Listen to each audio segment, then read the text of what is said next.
Hello, everyone. This is Dr. Pamela Brewer welcoming you to this edition of Mind Talk. Today, we're going to be talking with someone who's going to help to answer a question that, quite frankly, I hear fairly often, which is wanting to know what your purpose is, what your goal in life is or should be. So we're going to take a mini break, and when we come back, we'll get started. So you get comfortable. Don't go away.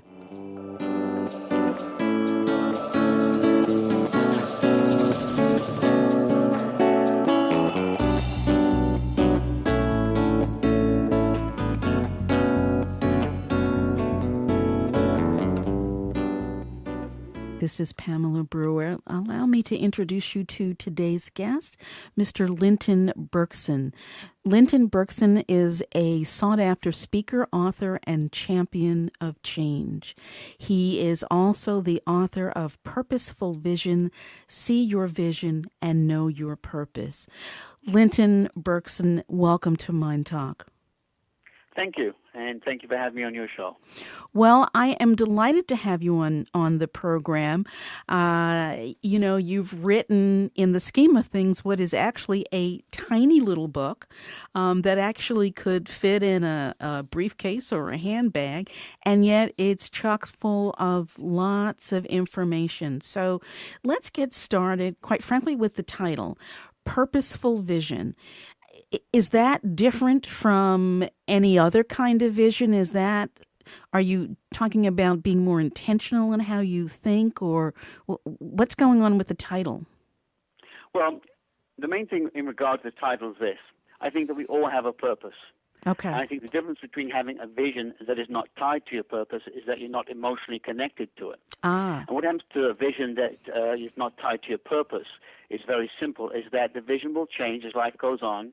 You'll feel as though you're drifting, and you'll start many things and never finish anything. And we know a lot of people like that. Go ahead. We know a lot of people like that whose ideas about what they should do change over and over again. Yes. And that's because what happens is they're searching for something to give them purpose. But when you have purpose and the vision that you have, you are emotionally connected to it. So if you look throughout history, we'll see that a lot of leaders and individuals who did great things had a deep emotional and passionate connection to that vision. And it never leaves them. So it's something they have to do, it's something that is consistent, and it's something that they follow through on. Well, so what do you say to those folks who spend, half their adult life, let's say, doing X, and then wake up one morning and decide they never really wanted to do that, they wanted to do something else? What's going on with that individual?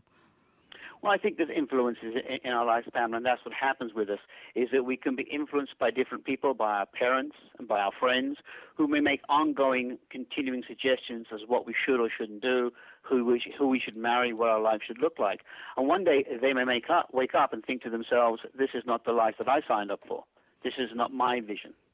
I'm living everybody else's life. And so suddenly they have this awakening within them that they feel, I want to do what I was given to do. And it's that still small voice in them that perhaps if they look back many years ago was speaking to them the whole time, they weren't just listening to it, they were listening to everybody else.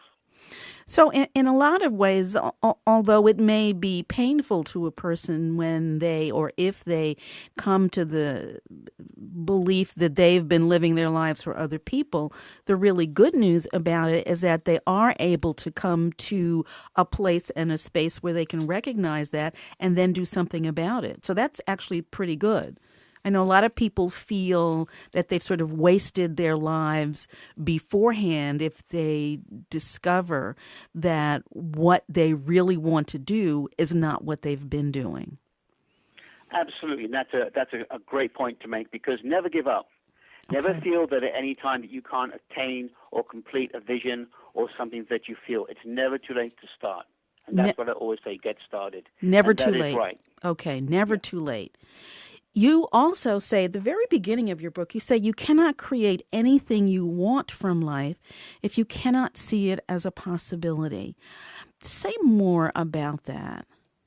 Okay. And the reason I say that is very simple, is that everything starts, in my opinion, with your imagination. It doesn't make any difference what it is. And the imagination, whether it's remodeling a kitchen, you have to see it. You have to know what you want, what it would look like before you start the project. And as you see it, you begin to feel it. As you feel it, it creates an emotion within you that causes you to act. So the reason I mention that is that the vision allows you to have an emotional connection, excitement about what it is that you're trying to create. So if you can't see it, and you can't feel it, and you can't get emotionally attached to it, you're not going to have the ability to sustain yourself to complete it, and all the naysayers will get the better of you. And there'll be a lot of naysayers, or at least there can be. For a lot of people, the concept imagination is kind of a dirty word. I mean, it's not real, it's fake, it's fantasy. But you're saying it's absolutely critical and important.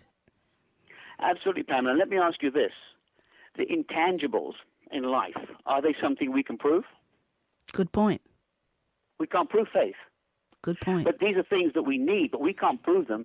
For want of a better term, just to give an example, can we prove gravity? I know that physics has done to some extent, but if we didn't have all that scientific evidence behind gravity, we couldn't prove that it exists, but we know that if we jump up, we come down. Right. So those intangibles in life we can't prove. Can we actually prove intuition? Can we prove faith? But we do know they exist. And where they come into play is when we reach a brick wall that we have no answer to, then these tools have to come into play. And they're critical to our happiness because I call them messengers. And the messengers are intangible. And the reason they're intangible is because they exist in realms maybe a little bit out of what we call the conscious mind. Mm-hmm. That's where imagination exists. So from the very outset, you're really encouraging the reader, the listener, to look carefully within themselves and not so much focusing on who and what is on the outside. Yes. Look within, feel within, understand what's going on. And I know that's been used a lot, but as you get yourself in tune, that's what I call it, in tune with oneself, you get intuitive perception. So there's 3 states of consciousness that I mentioned in my book, superconscious, conscious, and subconscious. And so the superconscious state is where you are in tune with yourself and you get that aha moment and you actually say this to yourself. And we all know we do this, Pamela. I can see myself doing that. Have you ever said that to yourself? Yeah, it's interesting. It is, isn't it? Because I can see myself doing that. If you think for a moment about our vocabulary, we put that under the carpet. But if I can see myself doing that, why do we tell people that? Interesting. There's something going on, isn't there?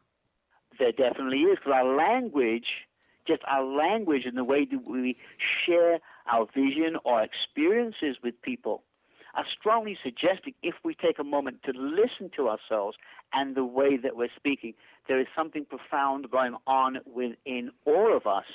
And getting back to the example I just gave, why would you say to your friends or to anybody, I can see myself doing that? And that's why I say you have to see it first before you can do it. Now, there are, as you know, certainly a lot of people who would love to do any number of things in their lives, but there's almost a fear.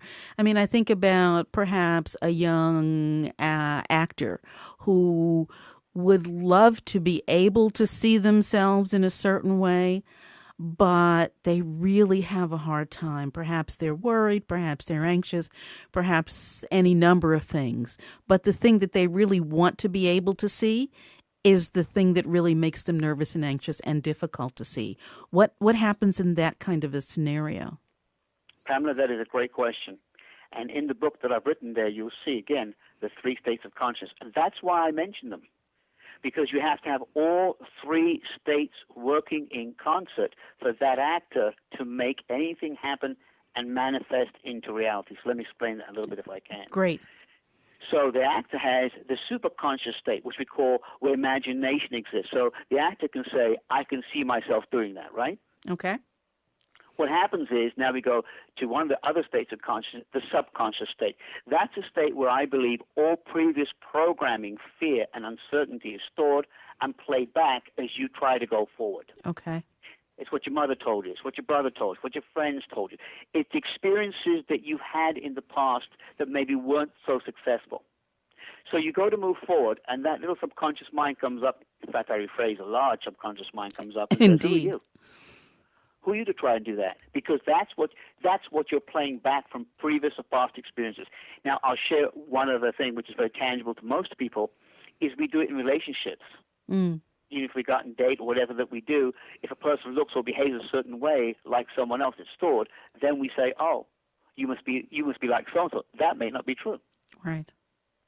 So in answer to your question, it's the subconscious, it's the playback tape that has caused that individual to get fearful and anxious because they may have had experiences or self-talk, which again I cover in the book, that is not allowing them to move forward. So in that case, when they've got these experiences, let's say, even as you say it, it certainly makes a lot of sense. So let's say this actor has done all kinds of stuff in advance and, lots of people have said all kinds of things and people can be very painful under the guise of being helpful. So this actor is listening to you now and is saying, I really have been using those old experiences to hamper me, but maybe they're true. Or maybe some of them are true. Or I really don't want to be stuck with them, but I don't know how not to be stuck. Does the book guide you through how not to be stuck in those old experiences? Absolutely. You see, what's happening is that's a habit. That's something, and I cover this in the book, it's etched in your brain. Let me explain that to you a little bit. Okay. Every time that we meet something in life that we would like to do that is new, let's say it's an actor wants to move forward and get a new role, or maybe they feel fearful about going forward for a role that may be some out of a realm they've been in before, they would have to change what I call your self-talk, wouldn't you? Right. Because guess what happens? At the minute that you begin to think about doing something new, fear arises perhaps. Mm-hmm. And fear is your own mind, it's your own voice in your own head speaking to yourself, telling you that you cannot do something or you need to be fearful of it. Whose voice is in your head? Good question. It's yours. It's not your mother's, it's not your brother's. So when we listen to our own voice, I call it the self-talk, it begins to convince us about things that aren't true, that are stored in our subconscious mind. What we have to begin to do is reprogram that, and I'll give a quick example of that. Okay. Let's say fear comes up. I say do it anyway. And this is what I mean by that. Just take the first step. Apply for the role. You may not get it, but go do it anyway. And then take each step at a time. And every time a negative thought or feeling or self-talk comes up in you, and it's going to take some work. That's what my book is about. Mm-hmm. You have to say, I'm going to try anyway. I'm going to try anyway. And keep going forward one step at a time. And the way you create new belief systems is by creating stretch goals, which I cover in my book. And every time you create a stretch goal and you accomplish it, guess what happens to you? Are you saying a stretch goal? A stretch goal, yes. And what is that? It means you take yourself out of your comfort zone. Okay. And every time you take yourself out of your comfort zone and you achieve something, no matter how big or small it is, do you change what you believe about yourself now? Interesting. Absolutely. So that's what happens. That's how you begin to do it. So you don't have to do something big. You could do something small. In your example, you could just say, well, I'm not going to apply for that role. Apply for it. That's something small. Okay. Don't be fearful. Apply for it. Then you may get it. Now, you may not even have thought you would have got it, but now you've got it. That may be a little stretch goal, so now you believe a little bit more in yourself. Gotcha. And so it really is, it sounds like being consistently mindful and gentle and open with yourself. It's a shift in all of that negative self-talk that too many of us know much too much about. Absolutely. And you see, we've heard about affirmations. We've heard about this programming of positive thinking and affirmations. I'm sure you know that. And so, in my opinion, without making things complicated, an affirmation is simply what are you telling yourself every day about you? What do you get up and tell yourself about you every day? So if you get up every day and you believe in yourself and you believe that certain things can happen in your life and you have that self-talk, then that's your affirmation. But if you get up in the morning and you believe that someone told you you're worthless and that you can't do anything because that's what you believe and someone told you, that's your affirmation. Right. So your affirmation is whatever you choose to tell yourself about yourself. That's all it is. Linton, we're going to take a break, but when we come back, I'd like to pick up with giving some examples of how to actually shift negative affirmations, and there are certainly a boatload of those, into positive affirmations, because I know particularly in these days and times, folks often have a hard time seeing the other side of a belief. So we'll start there. When we come back, folks, this is Dr. Pamela Brewer. You're listening to Mind Talk, having a conversation with Linton Bergsen, author of Purposeful Vision, See Your Vision, Know Your Purpose. We'll be right back.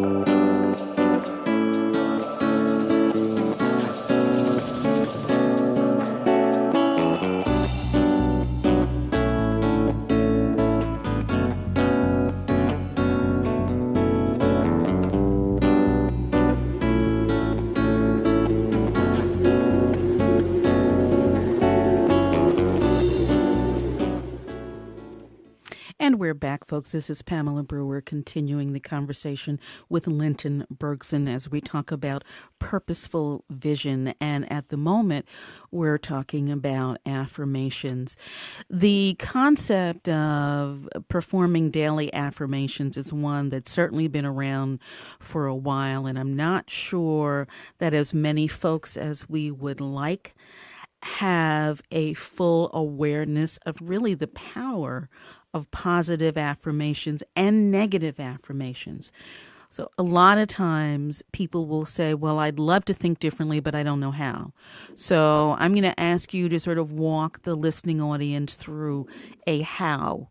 Take a positive affirmation, really show how to shift that to a negative. I'm sorry. I want to take a negative affirmation and show how to shift it to a positive. You know, one of the most amazing things about that question, Pamela, is that in my opinion now, it's so simple that we've made such a big deal out of it that we've now made it hurdle before we've even begun to deal with it because we think it's such a big deal. That's true. And that's the problem with our lives. Most of the time, it's the attitude we take to it before we start something that creates the outcome. And we believe that we have to make this huge shift to change what we believe about ourselves and how we act. Because what you believe and what you think is how you act. Would you agree? Absolutely. So one of the things that I would suggest people do is start being very introspective. And again, I cover this in my book.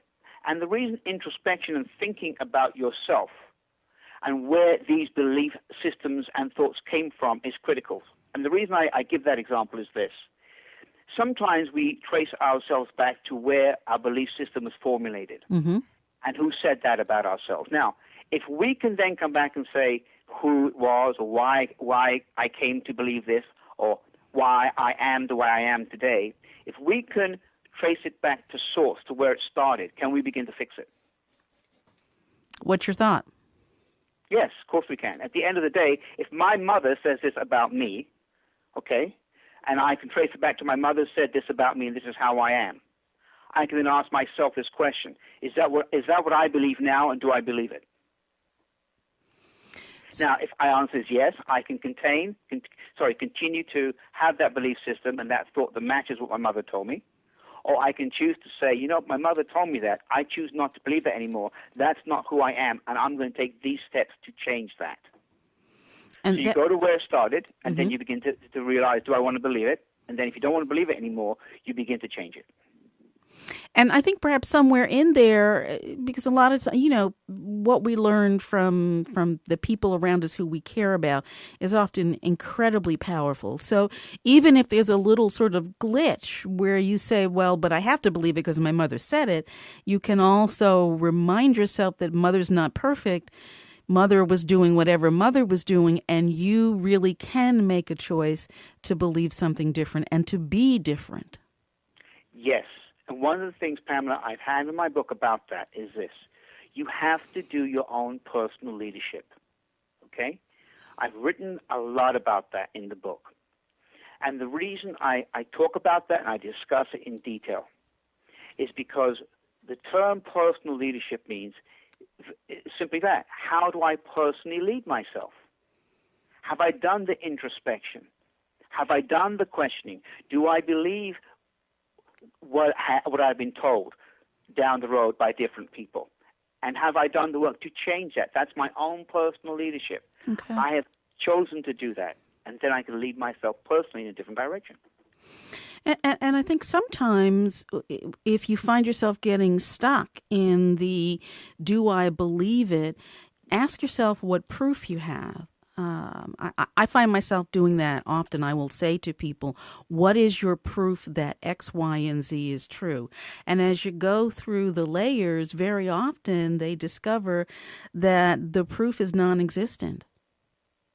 And that is very true. And the other point that I'm looking at with people who are able to change their belief systems and their lives is very simple. Is what I'm doing now and believing working for me? Do I have the life I have and the life I want? Mm-hmm. And if you don't have the life you want and you're not happy with it and you have to make some changes, then you have to go back again and do some introspection and look at and set some goals and know what they are. It's in the book of how am I going to change where I am now to where I want to be. I call that a gap analysis.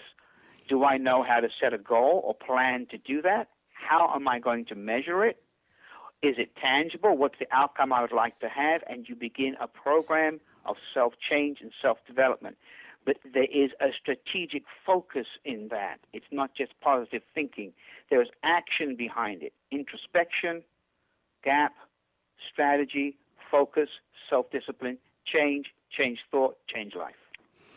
It sounds like you're saying and that you believe that everyone, no matter their circumstance, has the ability to sort of recraft how they see themselves and then recraft how they are sort of living this life.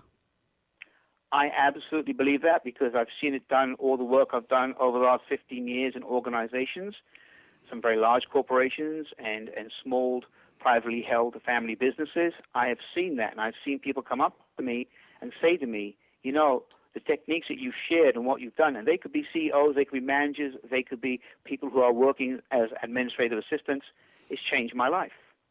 And the reason is because you simply have to give people tools to understand what you've just mentioned.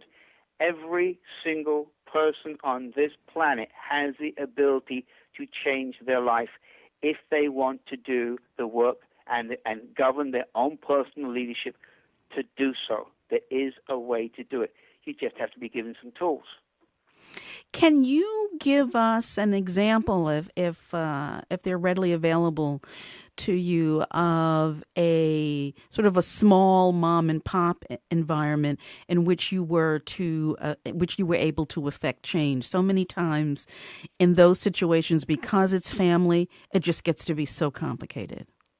Oh, yes. I mean, you're right. And that's a very complicated issue because you have fathers, founders, it could be mothers also, who by default, feel that their son should be put in a position of leadership because it's their son. Mm.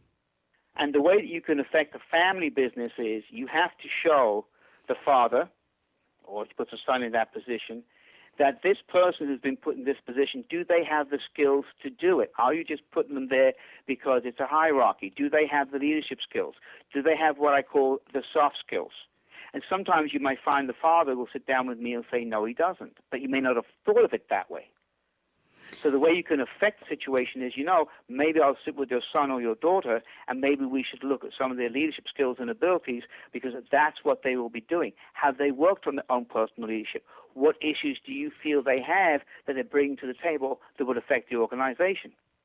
So the father may say to me, because I've worked with him for argument's sake, well, that person doesn't have great communication skills. They're very autocratic, and I need them not to be that way. I need them to work with people. Mm-hmm. Thereby, I work with the son, and I would work on that skill. So how I affect the company is by looking, do you have the ability to do what you're going to be given to do? And it doesn't mean you can do it just by default because you're someone's son. Right.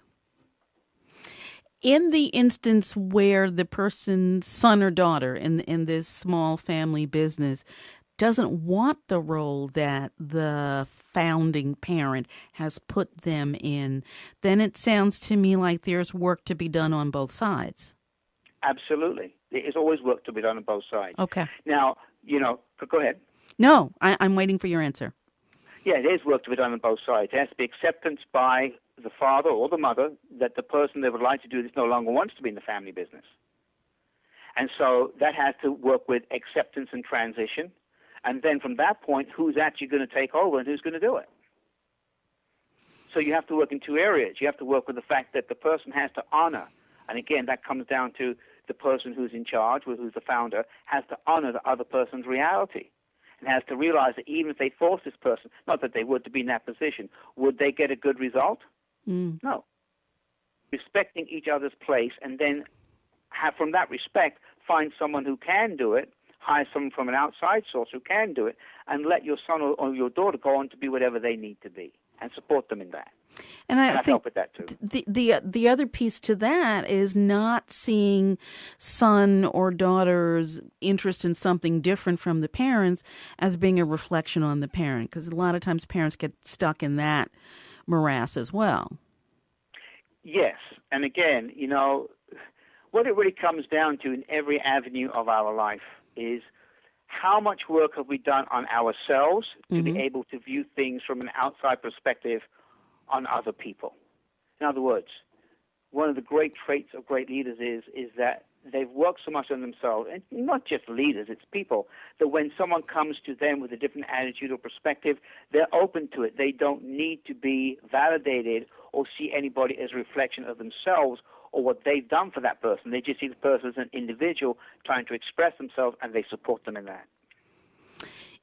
If more people had that capacity, well, I think people have the capacity. I don't know that they actually exercise it, but if more people were able to see differences as simply that and not an assault on whatever they believe in, we would have not only a different world, but we'd have a different planet, I think. Absolutely. I've touched on it here in the book, and when I do leadership training with leaders who run organizations, and not just leaders who run organizations, people, individuals, it's in your own personal leadership, it's one of the things I focus on because it's an absolute fundamental necessity to understand that the focus is not on you, it's not a reflection on you. You have to have your own game together before you can look or listen to someone else or stop taking things personally. And that can be more than a notion for some folks, the ability to stop taking things personally. You've walked us through some of the things that you might work on a family business with. What about those large organizations where there are perhaps hundreds or thousands of employees? What kinds of difficulties have you been called in to address? Well, there is a particular tool that I use, and it measures a gap analysis. And one of the things that I've been called to address in a lot of organizations is communication. Okay. And the reason that communication is such a big issue is that you can have a vision as a leader, and sometimes that vision isn't clear, but can you communicate? Can you have people buy into that vision from the managers to the supervisors all the way down to organizational chart?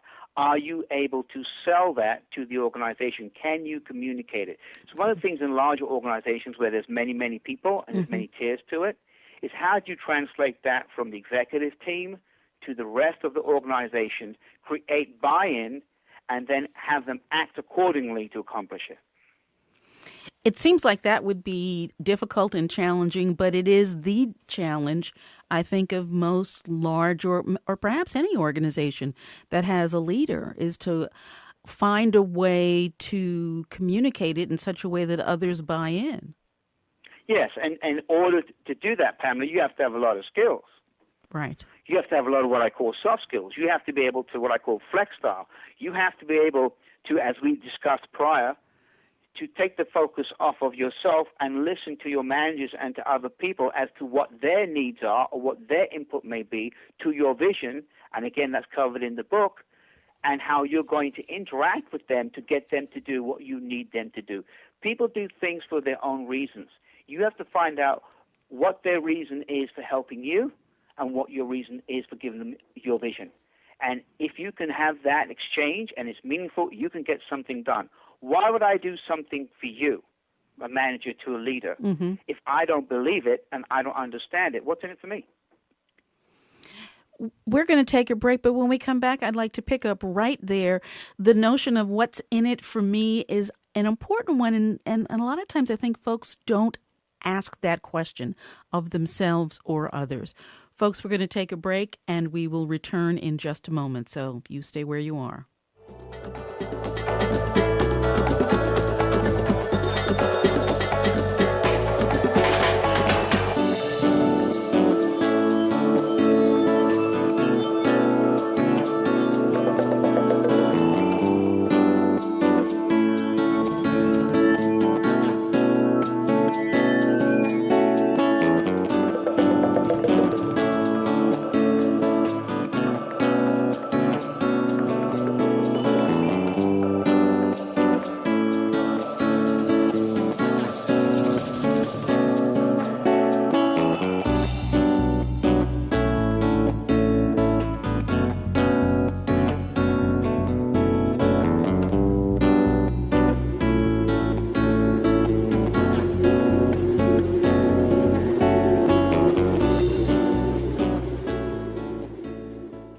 Hello, folks. We are back. This is Pamela Brewer.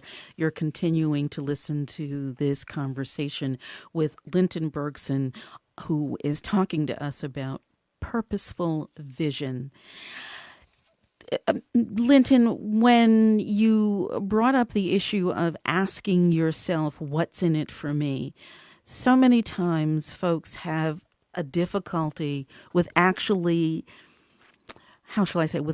acknowledging that that is a question that they have for themselves, or that it's a question they have a right to ask. What might you say? How might you counsel those folks who have a hard time with that concept? Once again, a great question. And the way I would counsel it is this. When you know what your value system is, what your goals are, what your principles are, it's a very good and simple place to start to know when you're looking at someone as a manager, for argument's sake, what it is that you need to have addressed. In other words, if my values are A, B, C, and D, my principles are A, B, C, and D, my morals are A, B, C, and D, and I need those met, my financial needs are A, B, C, and D, I need these things met, or at least one or two of them, and you need to express that, then you have some of your needs being met by the manager, and that's what's in it for you. But if you don't know what that is and you can't articulate that because you haven't spent the time in your own personal leadership honing that down, then anything will do. And that's what happens with most people. And then they find that there's nothing in it for them, but they never mentioned it and they never knew what they wanted anyway. So there is absolute not only value, but almost a measure of urgency in doing your own personal analysis, if you will, about what's in it for you. That's not a bad thing. That's a critically important thing. Pamela, I can't tell you how many people that I've sat down with when I've done coaching and I've done training. I've asked them, what it is that you'd like to see out of this? What you need to get? And they look at me with a blank stare. Mm-hmm. I believe you. If you have articulated that for yourself and you say you're unhappy now, how will anybody else know what you want? Right. What is your need? And, even when you look at marriages or you look at personal relationships, I think you would agree with me on this. Your values, your principles, your goals have to match, correct? Right, absolutely. And so there has to be some exchange of work. But if you don't know what they are, anybody will do or anything will do. And then you can find yourself being exhausted and angry that the anybody who will do actually isn't doing so well. Exactly. And this is the point, is when you sit with people, and this is what I found, Pamela, to be a critical factor, just ask them about themselves. That's what great managers and leaders do. What is it that's important to you, Pamela? What makes you tick? What is it that I would need to do for you to make you feel good? What's your main goal in life? Tell me about your principles. Who are you? Now, if you start coming from that point, then I can look and I can say to myself, I know what motivates Pamela. I can really help her. And then I can think to myself, do her goals and who she is work with mine? I think we can do something meaningful together here. Now we have an exchange, a reciprocating energy that's a win-win for both of us. Now, however, if that's not the case, I may have to rethink my strategy now about having you on my team. And from that perspective, when you ask that person, what do they want? What's in it for them? What's important to them?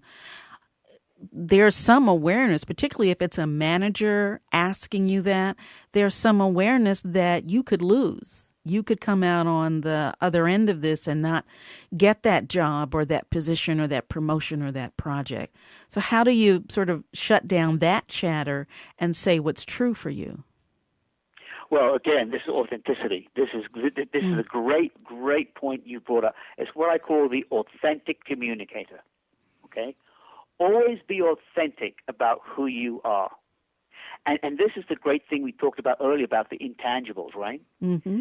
So we think, well, if I say and be who I am, then you're right. The fear may be, well, they won't want me, correct? Right. All right. Let's say that happens. That if I am who I am, I'm an authentic Linton, or I am an authentic Pamela, and somebody says, I don't want you because I don't like your authenticity. Have I really lost anything? Absolutely. And I think that's such an important piece to really underscore, that if the person doesn't want you because you are being who you are, that's actually a gift that you found out early enough to get out. Exactly. But here comes back to a original part of our conversation about faith. Mm. Now, faith and fear kind of work hand in hand, because if you have faith, you can't have fear, but if you have fear, you can't have faith. It's kind of a double-edged sword here. But what happens is that if you've done, again, and I cover this more in my book, and that's a whole different conversation about the depth of personal leadership. If you've done your stretch goal, right, and you found out more about who you are and what you can attain and what you can accomplish, okay, and you live in your own authenticity. If someone says, Pamela, I don't like you for who you are, because of what the work you've done yourself and your own stretch goals and how you've gone about your own self-talk, that's okay. I'll find something or someone who does. And that self-confidence is there because you've done it before and you can. Your self-talk and chat is different than most people's. And so those people go forward that way in life because they've done their work. They usually, not that their life won't be challenged, because life always has challenges. Right. But their authenticity and confidence is much more than those who say, you know what, I'm a little fearful. I'll just settle for you. Let me ask you this. In these times, on the one hand, we are hearing that the economy is getting better, and I think in many ways it is, but there are still a whole bunch of people for whom the economy has not risen to a living wage level. So for that person who's sitting in front of the prospective new employer, and it may be a job that is deadly dull and they know they're going to hate the job, but they hate being hungry even more. What happens in that kind of a scenario? Because I think that those things come up a lot nowadays. Well, I believe it's Maslow's principle, if I'm remembering correctly here, that our basic needs have to be met. Yes. 101. And if those basic needs aren't met, we can't function about anything outside of that. So, if we have our basic needs met, and that's what we understand we're doing for now, in my opinion, it's livable. Let me give you an example of that. Let's say I'm hungry, and I need a job. It might not be my ideal job, and I know it might drive me crazy for a while, and in fact, I've done these things in my own life. But I'm thinking to myself, I'm hungry, right? Mm-hmm. I have to eat. This is a means to an end. It's not the end. It's when you think it's the end, you're done for. Right. But if you say it's a means to an end, this is a mundane job I'm doing right now. I have to do it because my family has to eat, I have to eat, and I get that. But I have a plan. Now, if you don't have a plan to do something else to get out of that mundane event, you're going to get depressed, you're going to get diminished, and you're going to get in a place where you don't want to be. It's a domino effect because you'll start taking out everybody in your life. Right. So do what you have to do. It doesn't mean you have to stay there. And, I think the thing that's so important about what you've just said is a lot of times when people begin to listen to conversations about living your purpose and being mindful of yourself and all the things that we're talking about, they can sound and feel so esoteric, so far away from what their personal life is that it doesn't seem useful. And so for the fact that you're able to say, do what you need to do, but have a plan that is mindful of what you want and what your vision is, I think that's so incredibly helpful for folks to hear. Well, Pamela, if you look at some of the people who have achieved and accomplished a lot in their life, they were doing a lot of mundane work before they achieved it. Mm-hmm. And the reason is quite simple. They had a vision. And what sustained them through that period of time in their life was their vision. That's where they were. That's what they were doing at the time. But that's not what they thought was going to be the outcome of their life.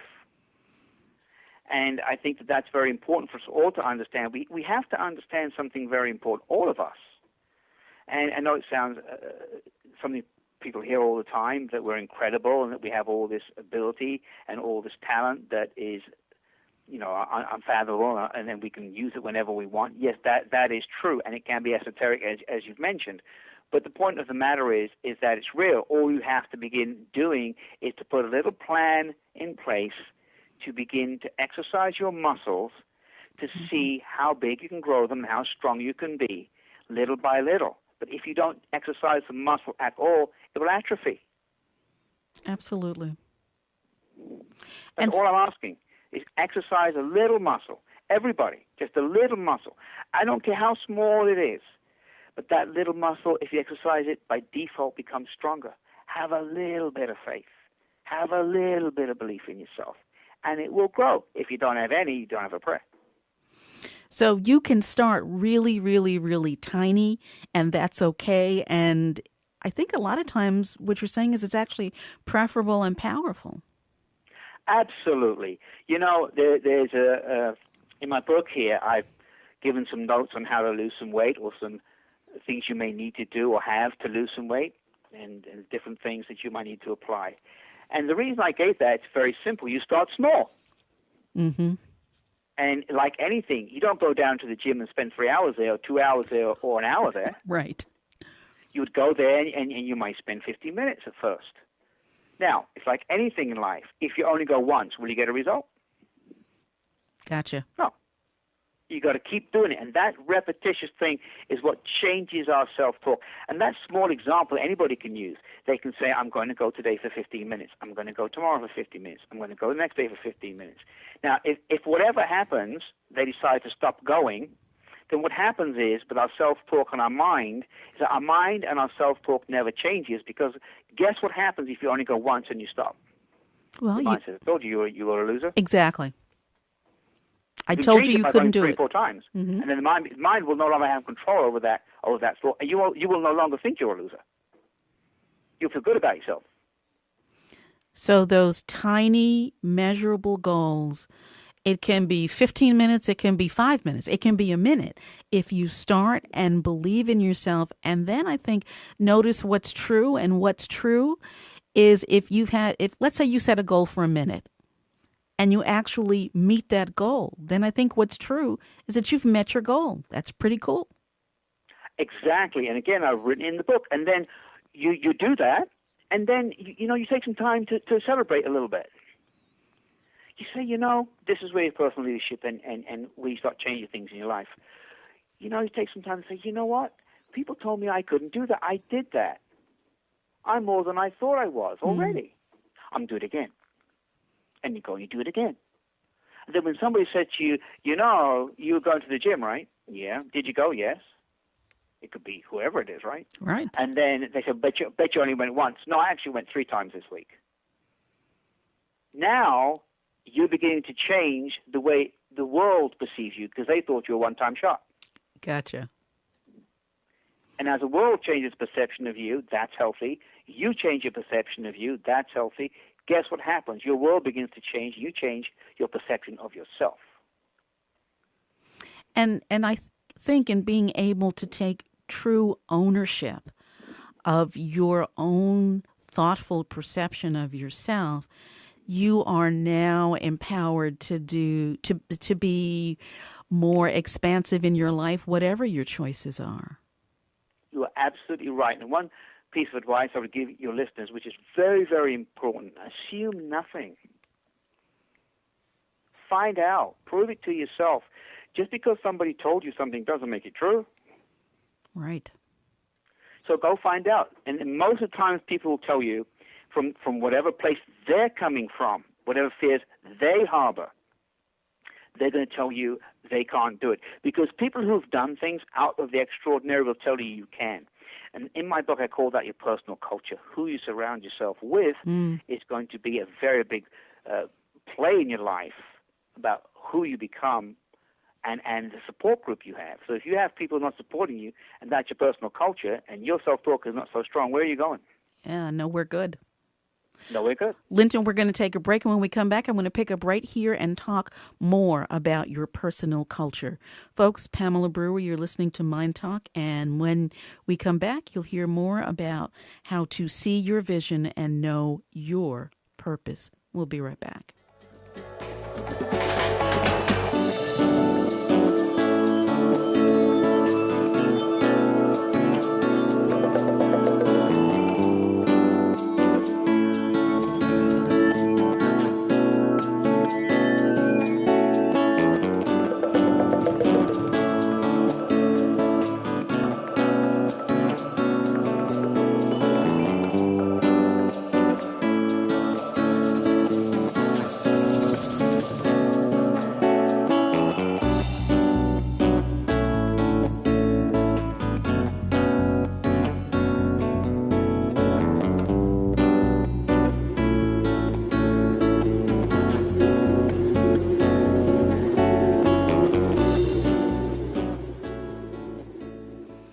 Hi, folks. Pamela Brewer, and we are now going to talk about your personal culture. Linton, start with explaining to us what that means. What are you referring to when you say your personal culture? What it means is this.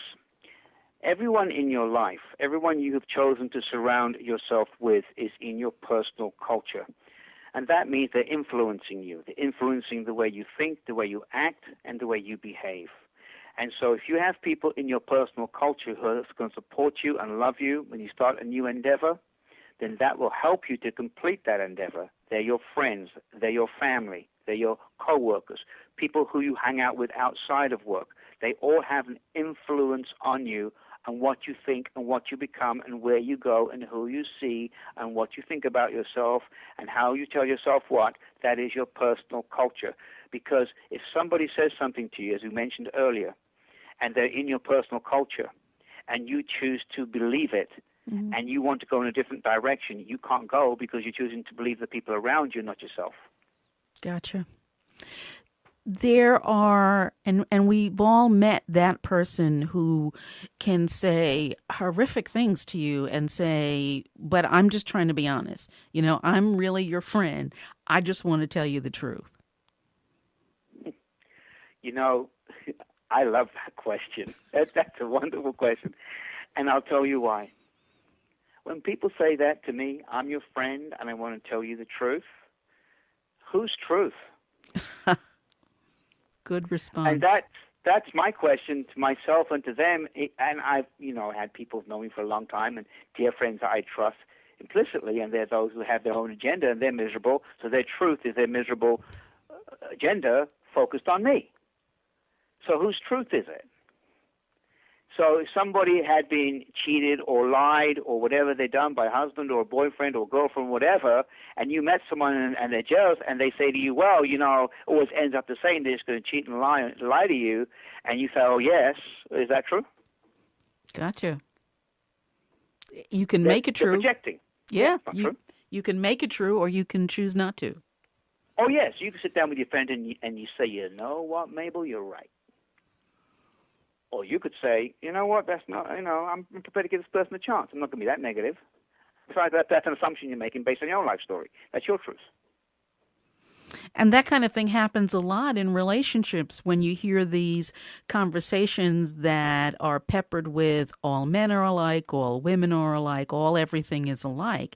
It's that person's fear, that person's experience, and it's not really true. No, it's not. And here's an interesting observation about that in the 3 states of consciousness. Because what happens is this. If you're sitting in a personal culture with people who would say to you, well, all men are the same or all women are the same, and you choose to believe it, guess what stops functioning? Tell me. Your imagination, your ability to feel or think or see something different for yourself. Because you can't see or feel something different for yourself if you don't believe it. It's true. So if somebody says that to you, say, you know what, I understand what you're saying, and I understand how the game is played a lot in relationships. I understand all of that. And you choose to look at things differently because you've done your own personal work on your own personal leadership. Then you know what your value system is, what your principle is, and how authentic you are. When someone comes into your periphery, you're going to state, you know, this is who I am, and you're not going to settle for somebody who says, well, that doesn't work for me, so you need to change yourself. As long as you're being reasonable, you'll just move on into a different direction because you have your values and principles in place, and you know what it is you want. And believe it or not, that's how, we can get a little esoteric here, the universal consciousness works. You have to know what it is you stand for and who you are, whether it's Gandhi, whether it's Nelson Mandela, whether it's Martin Luther King, and the world responds to it. That's what happened with them. They're one person saying, this is my authentic self. This is who I am. This is what I stand for. This is what I believe. It's good, it's honest, and it's honorable. So whatever we want to call it, source, whatever we want to believe. And they believed it with enthusiasm and passion. It was their vision. It didn't fluctuate. Whatever that intangible we talked about earlier is responded. It's the same in a personal relationship. So as you are doing your own personal leadership analysis, if you will, are you saying that it's reasonable for you to evaluate who and what is a part of your personal culture, and some folks stay and some folks don't? Yes. It's like organization development when I go into a company, right? You go into a company and they may do some, what we call a gap analysis, and find out what it is, their values and their principles and their mission statement is, right? Mm-hmm. And then they'll find out throughout the organization, we're making this change. We've done some reflection. We've done some introspection of the company and whatnot. And these people no longer fit, and these people do. Gotcha. Same in our own life. If we're not constantly looking at our life, right, and we're looking at what is valuable to us and where we're doing some introspection, we may change. Well, if we change and we're growing, which hopefully we all are, then it makes a common sense statement to say that maybe the people around us would change and our circumstances would change. But if everything's remaining the same, then where's the change?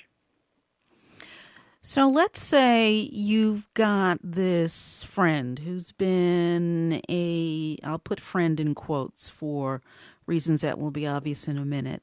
You've got this friend who's been a part of the family for years, and he or she has broken every social, moral, ethical law that you can think of. But you understand that because they've had a really hard life, and even though you don't like what they're doing, you want to be at least that person who is there for them, who's in their corner, because after all, they've been a friend for a very long time, and you understand their bad behavior. Does that person belong in your personal culture? Yes, as long as it don't influence you to behave like them. Okay. You can have who you want, as long as you have a strong enough will, and again, comes back to authentic self, right?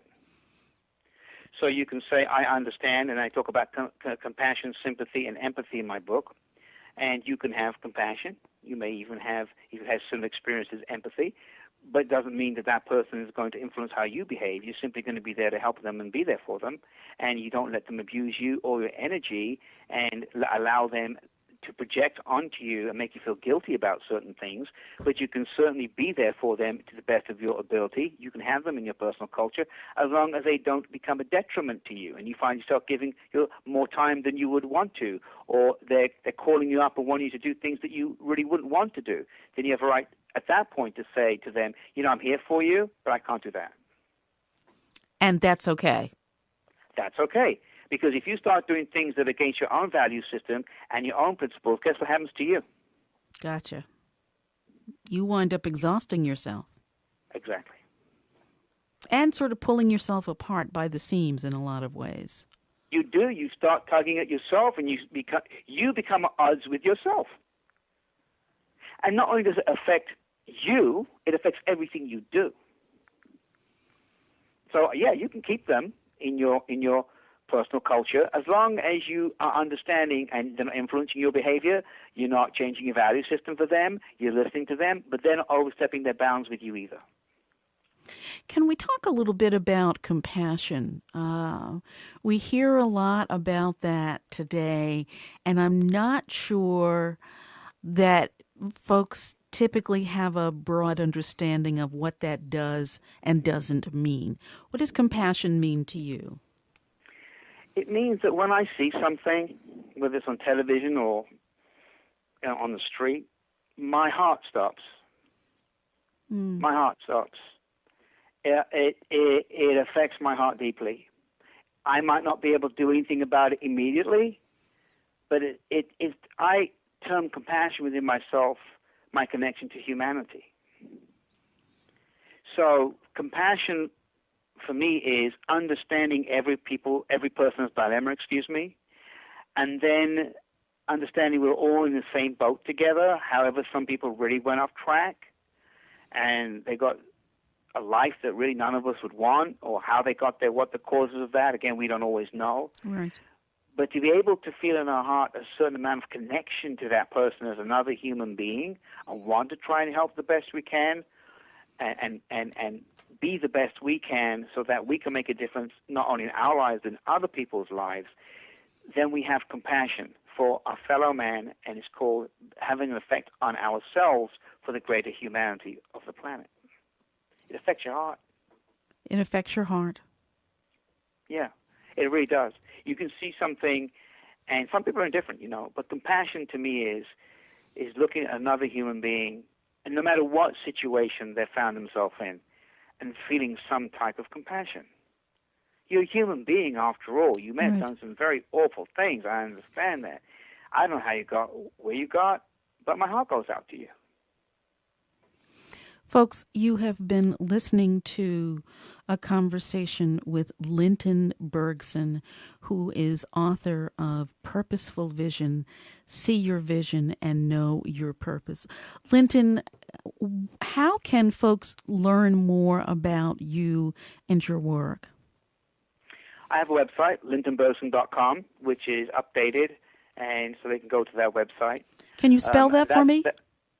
Sorry? Can you spell that for me, Linton? It's LintonBergsen, not ONSEN.com. Okay, terrific. Linton, thank you so much for spending time with us today. Your book, Purposeful Vision, See Your Vision and Know Your Purpose. Again, it's a small book, but it's got some pretty large thoughts and ways to think about creating for yourself the vision and the purpose and the life that you deserve. Thank you, Linton, so much. And thank you, Pamela, so much for having me on your show. All righty. Folks, thank you for joining us on this edition of Mind Talk. Remember, you can listen to this program again on demand, and any program from Mind Talk at MYNDTALK.org. The managing producer is Jim Brown and 26x2 Communications. Mind Talk is provided daily as an educational public service, and it is not intended to replace treatment with a medical or mental health professional. If you would like to be in touch with me directly, that number is 301-654-5286. That's 301-654-5286. For more information about Mind Talk, of course, you can go to MYNDTALK.org. And folks, always remember, if it is unacceptable, that is exactly and precisely what it is: unacceptable. Take care.